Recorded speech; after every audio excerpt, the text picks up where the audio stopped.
For you iPhone shooters, I wanted to talk about changing exposure compensation to instantly improve your outdoor shots and go from this to this. With the examples I'll show, I hope you can find the perfect setting for you.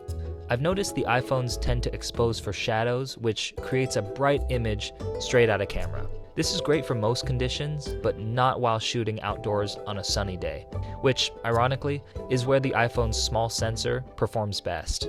One thing to help is to adjust exposure compensation found here. It changes your default exposure. Of course, tapping for exposure and manually changing also still works, but we'll get into that a little later. After experimenting a bit, I have mine set permanently at -1.3. Now let's jump into some examples. First, comparing the different exposures straight out of camera. Standing in a shadow on a sunny day, you'll notice the differences in brightness. I personally like the darker image, but I think both look pretty good straight out of camera.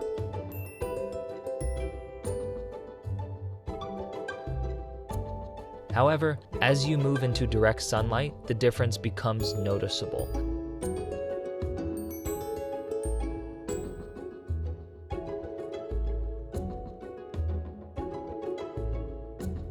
And the shots without exposure compensation look overexposed and kinda bad. And you may be thinking, why don't I just adjust the exposure manually with each shot using tap to focus? And there's a few reasons for that. First, it's slower, and having to manually adjust each shot is kind of a pain, especially doing it 90% of the time. Secondly, the touch controls aren't the most accurate, especially if you're used to dials on a proper camera. Since tap to focus sets both exposure and focus, it can be difficult if, for example, you're trying to expose to the sky but focus on something in the foreground. To be fair, a bright image isn't always bad, especially for those who like to correct in post. Here are the same examples comparing the -1.3 straight out of camera with the 0.0 corrected in post. The result is that now they look pretty similar.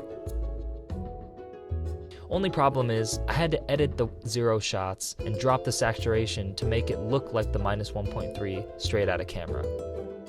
Again, it's just more work to achieve the same look as changing exposure on the phone in the first place. And who doesn't like to make things easier? Anyways, I hope you enjoyed the video.